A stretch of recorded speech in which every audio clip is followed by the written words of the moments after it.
السلام علیکم ناظرین، میں محمد عقیل آپ کو البلاغ چینل کے اس گفتگو کے ایپیسوڈ میں استقبال کرتا ہوں۔ ناظرین، دعوت دین مسلمانوں کا ایک بہت اہم فریضہ ہے اور ایک بہت بڑی ذمہ داری بھی ہے، اسپیشلی آج کل کے ماحول میں جہاں پہ فرقہ پرست طاقتوں کا بہار جو ہے بڑے شباب پہ ہے۔ ایسے حالت میں دعوت دین کی اہمیت بہت زیادہ ہو جاتی ہے۔ حالانکہ سوال دعوت دین کی اہمیت پہ نہیں ہے، ابھی سوال یہ ہے کہ مسلمان دعوت کس طرح سے دے رہے ہیں، کیونکہ ایسے حالات میں مسلمان انفرادی ہو یا پھر اجتماعی طریقے میں ہو، ہمارے رویے سے، ہمارے ایشوز کو ریاکٹ کرنے کے طریقے سے، ہمارے اخلاق سے کسی نہ کسی طریقے سے دعوت تو پہنچ رہی ہے، لیکن وہ کس طرح سے ہم لوگ دعوت دے رہے ہیں، اس چیز پہ ہم لوگ آج گفتگو کریں گے۔ اس پہ گفتگو کرنے کے لیے ہمارے ساتھ سلیم انجینئر صاحب ہیں۔ السلام علیکم، میں آپ کو اس سیشن میں استقبال کرتا ہوں۔ شکریہ۔ سلیم انجینئر صاحب نائب امیر جماعت اسلامی ہند، آپ سائنسدان بھی ہیں، NIT جے پور میں پروفیسر بھی ہیں۔ مولانا، سب سے پہلا سوال میں آج کل کے حالات میں جیسے بتا رہا تھا، دعوت کی اہمیت سب واقف ہیں اس سے، لیکن آج کل جس طرح سے اجتماعیت سے ہو یا انفرادی ہو، جانے انجانے میں یا فارملی انفارملی کسی بھی طرح سے لوگوں کے پاس ہماری دعوت، ہمارے رویے سے، ہمارے جس طرح سے ہم لوگ ریاکٹ کر رہے ہیں ایشوز سے، اس پہ آپ کیسے اس چیز کو دیکھتے ہیں؟ بسم اللہ الرحمن الرحیم۔ جیسا کہ آپ نے خود فرمایا ہے کہ دعوت دین، دعوت اسلام، اللہ کی بندگی کی دعوت، یہ مسلمانوں کا بنیادی فریضہ ہے،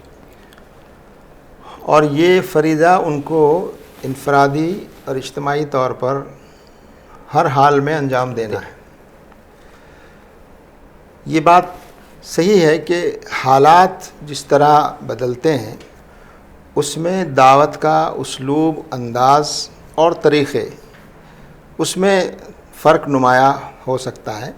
لیکن کسی بھی حالت میں، چاہے وہ ہمارے لیے خوشی کے حالات ہوں یا ہمارے لیے آزمائش اور پریشانی کے حالات ہوں، تکالیف کے حالات ہوں، ایسے تمام حالات میں ہم کو یہ دیکھنا اور طے کرنا ہوگا کہ قرآن اور سنت کی روشنی میں، حضور صلی اللہ علیہ وسلم کی سیرت کی روشنی میں، ان حالات میں دعوت کا کون سا اسلوب جو ہے وہ زیادہ مؤثر اور زیادہ مفید ہے۔ اور اصل دعوت الفاظ سے زیادہ ہمارے عمل اور ایکشن سے ہوتی ہے کہ ہم کن حالات میں کیسا عملی رسپانس دیتے ہیں، ہمارا بیہیویئر کیا ہوتا ہے اور ہمارا رسپانس کس انداز میں ہوتا ہے، وہی رسپانس آپ کی دعوت کو ریپرزینٹ کرے گا۔ کہ اگر ہمیں مشتعل کیا جاتا ہے تو کیا ہم مشتعل ہوتے ہیں؟ تو ظاہر ہے مشتعل ہونے سے روکا گیا ہے، اور اگر ہمیں ایک طرح سے ذاتی طور پر نشانہ بنایا جاتا ہے تو اس وقت ہمارا رسپانس جو ہے کیسا ہوگا کہ ہم اس کو زیادہ اہمیت دیں گے یا جو بنیادی حالات ہے، چیز ہے، اس کو ہم زیادہ اہمیت دیں گے۔ اور معاشرے میں صرف مسلمانوں کے ساتھ نہیں بلکہ دوسرے جو کمزور طبقات ہیں اور برادران وطن کے جو دوسرے طبقات ہیں، ان کے ساتھ بھی ظلم اور زیادتیاں ہوتی ہیں مختلف شکلوں میں، خواتین پر ظلم اور زیادتیاں ہوتی ہیں۔ تو ان حالات میں ہمارا اجتماعی جو رسپانس ہے وہ بھی طے کرے گا کہ آپ اسلام کی دعوت کو کیسے پیش کر رہے ہیں۔ کیونکہ اسلام آیا ہی اس لیے ہے کہ، اور تمام نبی اور پیغمبر بھیجے اس لیے گئے ہیں، کتابیں اس لیے نازل کی گئی ہیں کہ اس زمین پر انسانوں کے درمیان انصاف قائم ہو۔ تو انصاف کے تقاضے ہر وقت امت مسلمہ کو، چاہے وہ کسی ملک میں اکثریت میں ہو یا کسی ملک میں تعداد کے لحاظ سے کم ہو، وہاں دعوت کا طریقہ اسلوب تو بدل سکتا ہے مگر وہ فریضہ ہمیشہ رہے گا۔ ہر حال میں جہاں بھی مسلمان انفرادی یا اجتماعی طور پر جس حال میں بھی ہوگا، ہر حال میں اس کو اپنے اس فریضے کی انجام دہی کرنی ہے۔ لیکن یہ حکمت قرآن کے فہم سے، اسلام کے صحیح شعور سے اور سیرت اور اسلامی لٹریچر کے مطالعے سے یہ پیدا ہوگی کہ کن حالات میں آپ کس طرح اس دعوت کو زبانی طور پر اور عمل کے طور پر کیسے پیش کریں۔ صحیح بات. اس جیسے آپ نے کہا کہ کنسسٹنسی ہونا چاہیے ارریسپیکٹو آف واٹ ایور سرکمسٹنسز, اور آلسو کہ ہر ایک کی ایک ذمہ داری ہے دعوت دین اور دعوت اسلام کی. یہ جو چیز ہے یہ کہیں نہ کہیں کیا عام نوجوانوں میں, عام مسلم امت میں اس دعوت تو ہمارے لیے ایک پریورٹی ہے, لیکن نام امت مسلمہ کو کیا اس کی اہمیت وہ لیول پہ معلوم ہے, کیا ان کے لیے وہ پریورٹی بنی ہے؟ اور سوال یہ بھی ہوتا ہے کہ کیا ہم لوگوں کو ان کو اس مقصد کو, اس اہمیت کو سمجھانے کا پریورٹی ہمارے پاس ہے کیا؟ کس طرح سے ان کو یہ سمجھایا جائے کہ یہ چیز جو ہے بہت اہم چیز ہے دعوت دین, کوئی بھی حالات میں ہو. جی, وہ کیسے کیا یہ جا بات سکتا ٹھیک ہے کہ جو شعور ملت میں پیدا ہونا چاہیے اس میں بہتری تو آئی ہے, اور پچھلے چند دہائیوں میں الحمدللہ جماعت اسلامی ہند کی کوششوں سے بھی جی اور اس کے نتیجے میں دوسرے افراد بھی اور جماعتیں بھی, انہوں نے بھی اس طرف توجہ کی ہے, اور ملت میں یہ احساس پیدا ہوتا جا رہا ہے, بڑھتا بھی جا رہا ہے کہ دعوت دین ہمارا ایک بنیادی فریضہ ہے اور وہ ہمارے وجود سے الگ نہیں ہو سکتا. یعنی ایسا نہیں ہے کہ کسی وقت دعوت ہوگی کسی وقت نہیں ہوگی, ہم جہاں بھی ہوں گے وہ دعوت کی کوئی نہ کوئی شکل جو ہے وہ ہوگی. اب ایک عام طور پہ سمجھنے کے لیے کہا جاتا ہے کہ دعوت صرف برادران وطن اور غیر مسلموں کی, لیکن اگر ہم گھر میں بھی رہ رہے ہیں تو وہ بھی ایک دعوت کا پارٹ ہے. جو اصلاح ہم گھر میں کرتے ہیں, جو ہمارا رویہ گھر میں ہوتا ہے, وہ بھی دعوت کا ایک پہلو ہے. لیکن چونکہ سمجھنے کے لیے اور بہتر انڈرسٹینڈنگ کے لیے ہم نے دعوت دین کو ایک طرح سے برادران وطن تک پیغام پہنچانے اور اپنی زبان اور اس سے زیادہ اپنے بیہیویئر اور عمل سے دعوت کے کام کو انجام دینے کی بات ہے. تو وہ ایک بنیادی فریضہ ہے اور اس کو ہر حال میں انجام دیتے رہنے کی ضرورت ہے, اور اس کو ہم اپنی روٹین لائف سے الگ کر کے نہیں دیکھ سکتے. یعنی وہ الگ سے کرنے کا کام نہیں ہے. ہم جہاں بھی ہیں, ہم کسی پروفیشن میں ہیں, ہم کسی بزنس میں ہیں, جہاں بھی ہیں آپ ہر حال میں بزنس کرتے ہوئے, اپنے پروفیشن کو انجام دیتے ہوئے, لوگوں سے کرتے ہوئے دعوت کا کوئی نہ کوئی پہلو جو ہے آپ ایک طرح سے انٹروڈیوس کرتے ہیں اپنے بیہیویئر سے. لیکن یہ شعور ہر وقت رہنا چاہیے کہ آپ ایک دین کے ایمبیسیڈر ہیں, آپ ایک دین کے نمائندہ ہیں, اور اسلام کی نمائندگی آپ ہر وقت کر رہے ہیں, ہر حال میں کر رہے ہیں. تو اس کو بعض لوگ اس کو ایک الگ سے کام سمجھتے ہیں کہ جب ہمارے پاس وقت ہوگا تب ہم کچھ کر لیں گے, لوگوں کے بیچ جائیں گے اور دعوت کا کام کریں گے, چھٹی کے دن ہم کچھ کام کریں گے. تو یہ تصور نہیں ہے. ایک مومن تو ہر وقت سراپا دعوت ہے, اس کا ہر عمل, اس کا ہر قول, اس کا ہر بیہیویئر,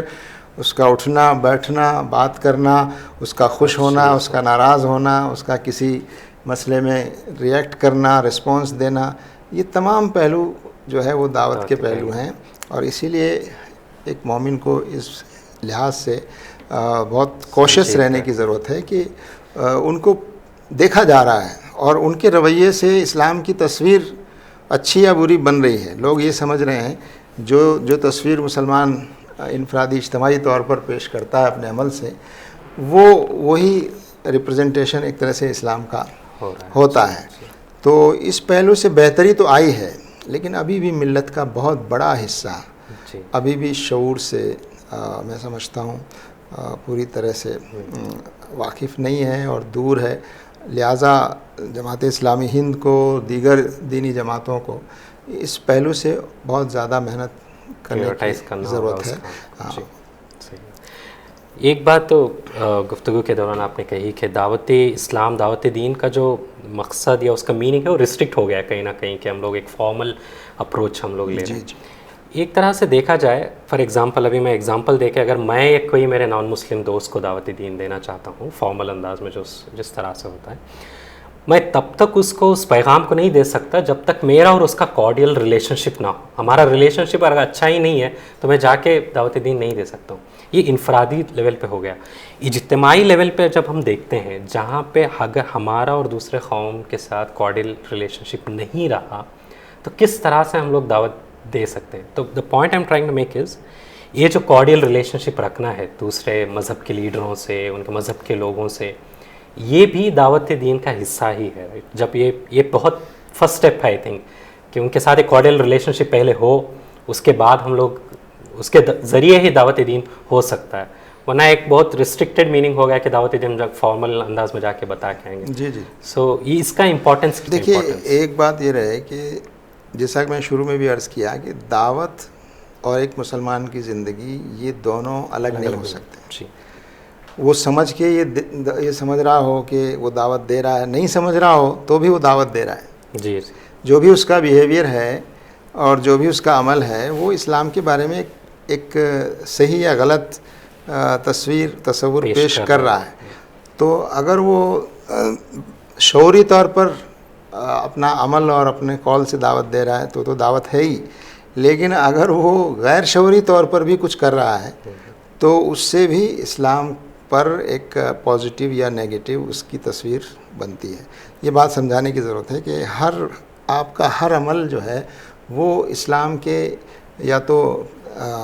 فیور میں اچھی امیج بنانے میں مددگار بنے گا یا اسلام کی ایک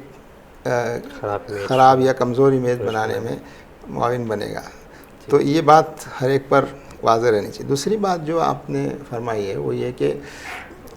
لوگوں سے رابطہ اس لیے قائم نہیں کرنا ہے کہ ان کو دعوت دینی ہے. جی. رابطہ تو آپ کی بنیادی ضرورت ہے. انسانوں کے درمیان رہنا, انسانوں کے درمیان ان کے کام آنا, ان کی ضرورتوں کو سمجھنا, یہ تو آپ کا ایک مسلمان کی حیثیت میں ایک فریضہ ہے. جی. اب کس مرحلے پر آ کر آپ اسے وہ بات الفاظ کی شکل میں بتائیں گے, ورنہ دعوت تو آپ اسی وقت سے دے رہے ہیں جب سے آپ کا رابطہ شروع ہوا. جیسا کہ میں نے عرض کیا کہ آپ کا رابطہ شروع ہوتے ہی آپ کا بیہیویئر, آپ کا عمل جو ہے وہ اس کے سامنے دعوت پیش کر رہا ہے. یہ جو آپ نے بات کہی ہے کہ کس مرحلے میں آ کر ہم فارمل دعوت پیش کریں, تو وہ الفاظ کی دعوت کا مرحلہ ہے. تو وہ الفاظ یا وہ بنیادی جو عقائد ہیں یا جو چیزیں آپ بتانا چاہتے ہیں ان خاص الفاظ میں وہ ہو سکتا ہے اس کے لیے بعد کا مرحلہ ہو, مگر یہ کہ آپ کو ہر وقت رابطے میں رہنے کی ضرورت ہے. حضور صلی اللہ علیہ وسلم نے بھی جب لوگوں نے آپ صلی اللہ علیہ وسلم کو جھٹلایا اور آپ کی بات نہیں مانی تو آپ صلی اللہ علیہ وسلم نے جو بات کہی اور قرآن میں اس کو اللہ تعالیٰ نے آیت کی شکل میں درج کیا کہ کیا میں تمہارے درمیان ایک عمر نہیں گزار چکا ہوں.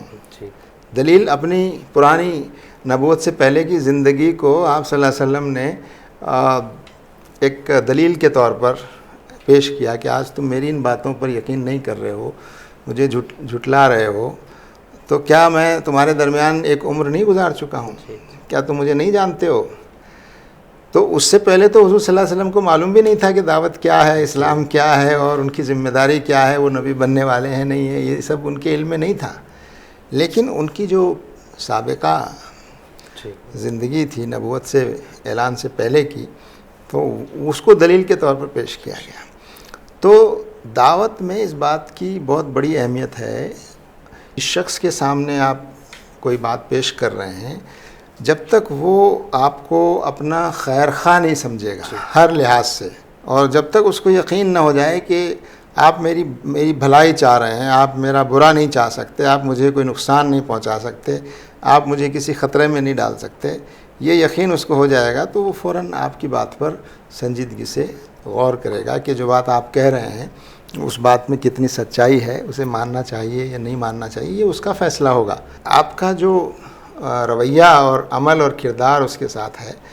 وہ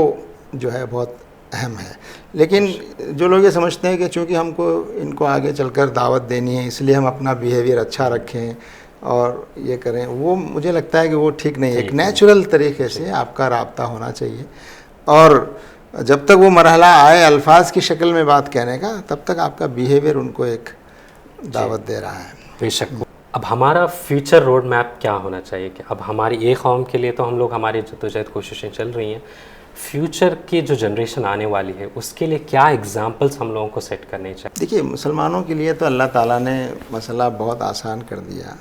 اور مسلمانوں کو ہر وقت نئے سرے سے کچھ اپنا منصوبہ سوچنے کی ضرورت نہیں ہے. اصول اور نمونہ دونوں پیش کر دیے. قرآن مجید میں وہ بنیادی تعلیمات اور اصول بتا دیے, اور وہاں پر بھی انبیاء کرام کے جو واقعات ہیں، ان کی قوموں کے ساتھ ان کا جو تعلق ہے، قوموں کو جس طرح انہوں نے دعوت پیش کی، قوموں کی اصلاح کی جس طرح کوشش کی، دنیا اور آخرت کے نقصان سے اپنی قوم کو بچانے کی جس طرح فکر کی، وہ تمام تفصیلات قرآن میں بھی موجود ہیں. اور پھر نبی کریم صلی اللہ علیہ وسلم کی سیرت میں آخری نبی ہونے کے ناطے ان کی زندگی پوری ہمارے لیے ایک نمونہ ہے. تو مسلمانوں کے سامنے تو یہ آپشن نہیں ہے کہ ان کو، البتہ ان حالات میں کیا طریقے اختیار کیے جائیں، ان حالات میں کن چیزوں سے بچا جائے اور کون سی چیزوں کو زیادہ اہمیت دی جائے، وہ اس پہ فرق آ سکتا ہے حالات کے لحاظ سے. تو اس وقت یہ تصور جو ہماری ملت میں پایا جاتا ہے اس کو درست کرنے کی ضرورت ہے، اور وہ یہ ہے کہ ہم اس ملک میں 140 کروڑ کی جو یہ ملک ہے، یہ پوری ایک قوم ہے، اور ہم 20-22 کروڑ مسلمان بھی اسی قوم کا حصہ ہیں، اور یہ 140 کروڑ کی عوام جو ہے یہ ہماری قوم ہے. جس طرح انبیاء نے اپنی قوم کو مخاطب کیا، ہم مسلمانوں کو، مسلم امت کو اس ملک میں 140 کروڑ عوام کو اسی طرح مخاطب کرنا چاہیے. جس طرح انبیاء اکرام ان کے خیر خواہ تھے، اسی طرح ہم کو بھی انفرادی طور پر بھی اور اجتماعی طور پر بھی اس پوری قوم کا خیر خواہ بننا چاہیے اور عمل سے اس کو ثابت کرنا چاہیے. اور دنیا آخرت کے جو نقصانات ہیں اور آخرت کے جو انعامات ہیں، اس پر تو بات تب آئے گی جب وہ لوگ یقین کریں گے اور اس مرحلے تک پہنچیں گے. لیکن اس سے پہلے دنیاوی معاملات میں بھی آپ ان کے لیے مفید ثابت ہوں، اور دنیاوی جو زندگی ہے اس میں بھی آپ ان کے لیے مددگار بنیں، ان کے لیے آپ ایک راحت کا ذریعہ بنیں، اور اس میں بھی آپ کو لگے کہ یقیناً وہ آپ ان کا نقصان نہیں چاہتے، اور وہاں آپ کو یہ لگنا، آپ کے بارے میں یہ تاثر پیدا ہو کہ یہ لوگ حق بات اور انصاف کی بات کہنے والے لوگ ہیں. تو یہ جو اپنی اس قوم سے اپنے تعلق کا جو تصور جیسا ہونا چاہیے، میں سمجھتا ہوں اس کو بہت مضبوط کرنے کی ضرورت ہے کہ ہم کوئی الگ حصہ نہیں ہیں. اللہ نے اس 140 کروڑ کی عوام میں ہم کو یہ فضیلت دی ہے اور ہم کو یہ انعام دیا ہے کہ ہمیں ایمان کی، اسلام کی دولت سے نوازا ہے، ہم کو روشنی عطا فرمائی ہے. تو اب ہماری اس اللہ کے احسان کا شکریہ ادا کرنے کا ایک طریقہ یہ بھی ہے، اور وہ ہمارا فریضہ بھی ہے کہ ہم اپنی اس قوم کو دنیاوی نقصانات سے بھی اور اخروی نقصانات سے بھی بچانے کی کوشش کریں. دنیا میں بھی اس کو کامیابی اور کامرانی کے راستے پر لے جانے میں جو کچھ ہمارا رول ہو سکتا ہے وہ ہم کریں، اور آخرت تو سب سے بڑی کامیابی ہے ہی، اس کی طرف ان کو بلائیں. تو یہ بات ہمارے رویے سے ظاہر ہونی چاہیے. ہاں، اور جیسا کہ میں نے عرض کیا کہ آخرت سے پہلے تو لوگ دنیا کے معاملات میں وہ آپ کو دیکھیں گے کہ آپ کا ان ساتھ ان کا رویہ کیا ہے. آپ برادران وطن کے کمزور لوگوں کی مدد کرتے ہیں یا نہیں؟ آپ برادران وطن میں جن پر ناانصافی ہو رہی ہے ان کی تائید کرتے ہیں یا نہیں؟ آپ ظلم کے خلاف آواز اٹھاتے ہیں یا نہیں؟ آپ لوگوں کی عزت اور احترام کرتے ہیں یا نہیں؟ آپ خواتین کے حقوق کے بارے میں کتنے فکر مند ہیں اور اس کی حفاظت کے لیے آپ کیا کر رہے ہیں؟ آپ لوگوں کی زندگی کو بہتر بنانے کے لیے آپ ان کی زندگی میں کیا بہتری لا سکتے ہیں؟ تو یہ تمام پہلو اس ملک کو ترقی کی طرف لے جانے میں، اس ملک کی تعلیم میں، اس ملک کی پراسپیرٹی اور خوشحالی میں آپ کا کیا رول ہو سکتا ہے. تو یہ دنیاوی معاملات میں بھی آپ کا رول ایسا ہو کہ آپ اس قوم کو اپنے ایک ضرورت سمجھنے لگیں، وہ آپ کو اپنی ضرورت سمجھنے لگیں، آپ کے بغیر وہ اپنے آپ کو ادھورا سمجھنے لگیں کہ اگر تو یہ چیز ہم نہیں پیدا کر پائے. جبکہ حضور صلی اللہ علیہ وسلم کی وہ حدیث، مشہور حدیث ہے جو ہم لوگ اکثر بیان کرتے ہیں کہ دینے والا اوپر والا ہاتھ نیچے والے ہاتھ سے بہتر ہوتا ہے. تو ہم دینے والے بنیں، ہم لوگوں کی مدد کرنے والے بنیں، لوگوں کے لیے راحت کا سامان بنیں. آج کل کے مولانا، آج کل کے اسپیشلی حالات میں جہاں نفرتوں کا، آزمائشوں کا حالت ہے، ہم اسے ایک بہت بڑا چیلنج سمجھ رہے ہیں. لیکن وہ کہتے ہیں نا، every challenge is an opportunity. تو اس کو کس طرح سے ہم لوگ اپرچونٹی کے طور پہ دیکھیں اور کس طرح سے اس میں دعوت دین کا کام ہم لوگ کر سکتے ہیں، اس پہ کچھ روشنی ڈالیں؟ جی بالکل، اس وقت جو ملک کے حالات بن گئے ہیں وہ یقیناً ہمارے لیے، صرف مسلمانوں کے لیے نہیں بلکہ تمام ہندوستانی شہریوں کے لیے جو ذمہ دار شہری ہیں، تو ان کے لیے یہ ایک فکر کی بات ہے، اور جس رخ پر ملک کو لے جایا جا رہا ہے یقیناً ایسے لوگوں کی تعداد بہت زیادہ نہیں ہے، لیکن ظاہر ہے کہ اقتدار پر اور سیاست پر اور میڈیا پر ان کا ایک قبضہ ایک طرح سے ہوا ہے، اور اس کی وجہ سے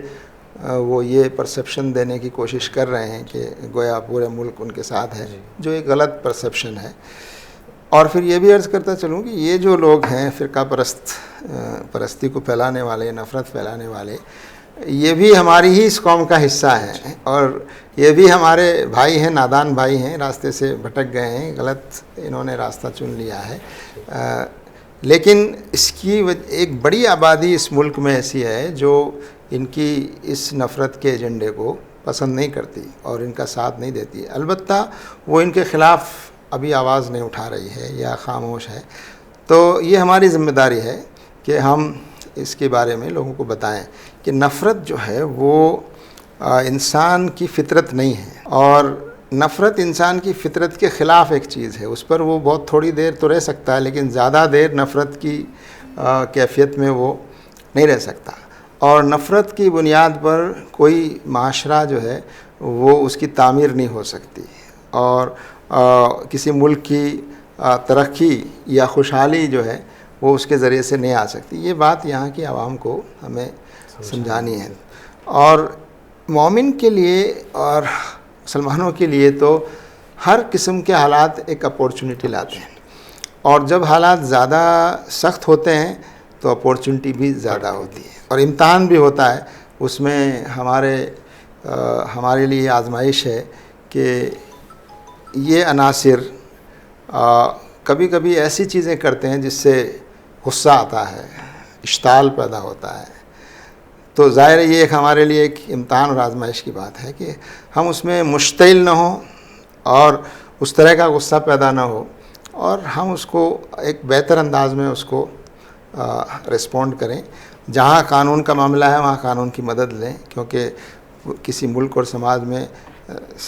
امن و امان تبھی قائم رہ سکتا ہے جب اس قانون کے مطابق اس کا سہارا لیں، لیکن یہ کہ ہمارا جو بیہیویئر ہے وہ بتائے گا کہ صحیح معنی میں آپ کس دین کو ریپرزینٹ کرتے ہیں۔ تو ان حالات میں جب آپ پر الزام لگائے جا رہے ہوں، آپ کے خلاف نفرت پھیلائی جا رہی ہو،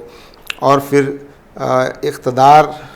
بھی ان کے ساتھ ہو، میڈیا کی بڑی قوت بھی جو ہے ان کی مدد کے لیے موجود ہے، تو ایسے حالات میں آپ کے لیے یقیناً سخت آزمائش ہے، لیکن اس میں جتنی زیادہ سخت آزمائش ہوگی اتنی ہی زیادہ اپورچونٹیز بھی ہوگی۔ آپ دیکھیں گے حضور صلی اللہ علیہ وسلم کے زمانے میں کہ آپ صلی اللہ علیہ وسلم پر کیسے الزام لگائے گئے کہ یہ ایک نیا دین پیش کر رہے ہیں، یہ لوگوں میں تفریق پیدا کر رہے ہیں، ان کی وجہ سے خاندان ٹوٹ رہے ہیں، تو ایک قسم کی نفرت اور پیدا کرنے کی کوشش کی گئی۔ تو جتنا زیادہ انہوں نے ایسا کیا اتنا زیادہ لوگوں میں ایک تجسس پیدا ہوا، اور لوگ جو ہے اتنا زیادہ اس کی طرف متوجہ ہوئے۔ تو آپ دیکھیں گے نتیجہ اس کا یہی ہوا ہے کہ ایک طرح سے یہ طاقتیں جب آپ کو نشانہ بنا کر، اسلام کو، مسلمانوں کو نشانہ بنا کر اس طرح کی چیزیں کرتی ہیں، تو اسلام اور مسلمانوں کے بارے میں گفتگو کے، بات چیت کے، اپنی بات پیش کرنے کے، اپنے رویے کو پیش کرنے کے مواقع زیادہ ہوتے ہیں۔ تو ہم کو یہی سمجھنا چاہیے، اور یقیناً اللہ سے یہی دعا کرنی چاہیے کہ سخت حالات نہ ہوں، اور ہم ان حالات کو نہ دعوت دیں، اور جتنا ممکن ہو حالات کو کم سے کم جو ہے زیادہ سے زیادہ اس کو بہتر بنانے کی ہم کوشش کریں، لیکن اس کے باوجود بھی جو حالات ہیں ان حالات میں ہمیشہ امکانات تلاش کرنے کی کوشش کی جانی چاہیے، اور پورے صبر کے ساتھ اور اطمینان کے ساتھ اگر آپ کا رویہ ہوگا تو یقیناً اس کا فائدہ آپ ہی کو ہوگا، اور جو یہ قوتیں کردار کے ساتھ آپ اس کا رسپانس دیں گے تو وہی طاقت جو ہے وہ اسلام کے اور اس حق کے آگے بڑھنے میں اور پھیلنے میں، لوگوں تک پہنچنے میں مددگار بنے گی۔ تو مولانا اس ایسے حالات میں بھی ہمارے پاس جتنے بھی مختلف مذہب کے لوگ ہیں، مذہب کے لیڈرز ہیں، دھرم گرو ہیں، ان کے ساتھ ہمارا رویہ کیسا ہونا چاہیے اور ریلیشن شپ ہم کیسے بلڈ کریں ان کے ساتھ؟ اب اس میں مختلف مذاہب کے جو لوگ ہیں ان کے ساتھ ہمارا تعلق اور رویہ، اور خاص طور سے ان حالات میں جب کہ مذہب کی بنیاد پر نفرت پھیلائی جا رہی ہے اور لوگوں کو یہ سمجھانے کی کوشش ہو رہی ہے کہ بہت سے لوگ یہ سمجھتے ہیں کہ یہ مذہب ہی دراصل ہر تصادم کی اور ہر تناؤ کی اور ہر تشدد اور فساد کی جڑ مذہب ہے۔ تو یہ بات مذہبی جو رہنما ہیں اپنے اپنے مذہب کے ماننے والے، ان کی یہ ذمہ داری بنتی ہے کہ وہ لوگوں کو بتائیں کہ مذہب کے نام پر جو لوگ مذہب کے خلاف تعلیمات کو فروغ دے رہے ہیں، نفرت جو ہے وہ کسی بھی مذہب کی تعلیم نہیں ہو سکتی۔ مذہبی رہنماؤں کے ساتھ ہمارا میل جول ہو اور ان کی روایات سے، ان کے عقائد سے، ان کے مذاہب سے واقفیت بھی ایک دوسرے کو ہونی چاہیے۔ ہم بھی اپنے بارے میں بتائیں، وہ بھی ہمارے بارے میں بتائیں، اور جو کامن ہمارے ایشوز ہیں ان ایشوز پر تبادلہ خیال ہو، اور یہ اس حقیقت کو تسلیم کرتے ہوئے کہ ہر ایک نے اپنی پسند کا مذہب اختیار کیا ہے اور ہر ایک کو اپنی پسند کے مذہب پر رہنے کا پورا حق ہے، لیکن ہم ایک دوسرے کو جانیں، پہچانیں، تبادلہ خیال کریں، بات چیت کریں، ایک دوسرے کے بارے میں براہ راست معلومات ہماری ہو تو ایک دوسرے کے ساتھ مل کر کام کرنے میں آسانی ہوگی۔ اور دوسری طرف یہ ہے کہ ان مختلف مذاہب پر لوگ عمل کرتے ہیں، اس کے باوجود دوسرے لوگوں کا، دوسرے مذہب کے لوگوں کا احترام کرنا اور ان کے اس حق کا احترام کرنا جو ان کو اپنا مذہب اختیار کرنے کا جو اختیار اور حق ہے، اس کا احترام کرنا بھی ہماری ذمہ داری ہے۔ تو جماعت اسلامی ہند خاص طور سے اس طرف خصوصی توجہ کر رہی ہے کہ مختلف مذاہب کے لوگ جو ہے ان کو ہم ایک ساتھ جو ہے بٹھاتے ہیں، ان سے بات چیت ہوتی ہے، اور جن چیزوں پر ہمارا اتفاق ہے، خاص طور سے اس بات پر سب کا اتفاق ہے کہ اس ملک میں امن رہنا چاہیے، اس ملک میں نفرت نہیں ہونی چاہیے، اور مذہب کے نام پر تشدد یا نفرت پھیلانے کی جو کوشش ہے وہ نہیں ہونی چاہیے۔ تو یا دوسری ایک اور بات جو بہت اہم ہے اور سارے مذاہب کے لوگ مانتے ہیں اس کو، کہ ہمارا اخلاقی زوال ہو رہا ہے اور اخلاقی جو ہماری ویلیوز ہیں وہ پامال ہو رہی ہیں معاشرے میں، سماج میں۔ تو